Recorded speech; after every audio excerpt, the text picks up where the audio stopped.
شروع اللہ کے نام سے جو بڑا مہربان نہایت رحم والا ہے۔ کچھ راتیں نیند سے خالی اس لیے بھی ہوتی ہیں کیونکہ وقت تہجد اللہ اپنے بندے سے بات کرنا چاہتا ہے۔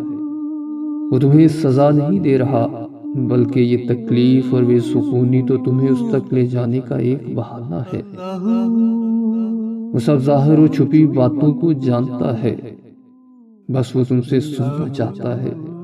بے چینی کو روح اور آنسوؤں کو دل میں اتار دیتا ہے۔ وقت تہجد تمہاری داستان سننے کے لیے وہ تمہاری آنکھوں سے نیند چرا لیتا ہے۔ میں نے دیکھا ہے وہ تہجد کے وقت سجدوں میں بہائے گئے آنسوؤں کا بھرم رکھ لیتا ہے۔ میں نے دیکھا ہے تہجد میں مانگی گئی دعاؤں کو قبول ہوتے ہوئے۔ جو کہانی ایک بار وقت تہجد اس کو سنا دی جاتی ہے، اس کا نامکمل رہنا تو ممکن ہی نہیں۔ کروڑوں میں سے اگر اس نے تمہیں نیند سے بیدار رکھ کر تہجد کے لیے چنا ہے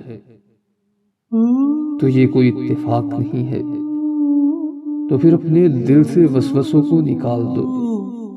جب وہ خود کہتا ہے کہ دعائیں مقدر بدلنے کی طاقت رکھتی ہیں، تو تمہارے ہاتھوں کا بار بار ایک ہی دعا کے لیے اٹھنا بے وجہ نہیں ہے۔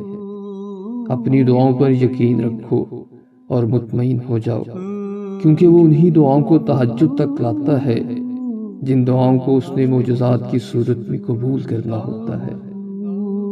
جانتے ہو کن کب فرمایا جاتا ہے؟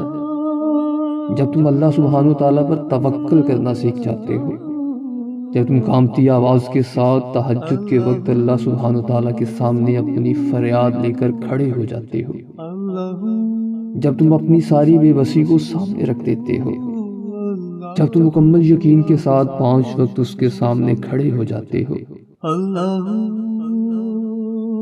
جب تم اس بات کی طرف سے یقین کر دیتے ہو کہ اس کی طرف سے دیر کا مطلب ہرگز انکار نہیں ہے۔ کن تو وہ تب کہتا ہے جب تم مسلسل صبر اور یقین کے ساتھ دعائیں کرتے رہتے ہو۔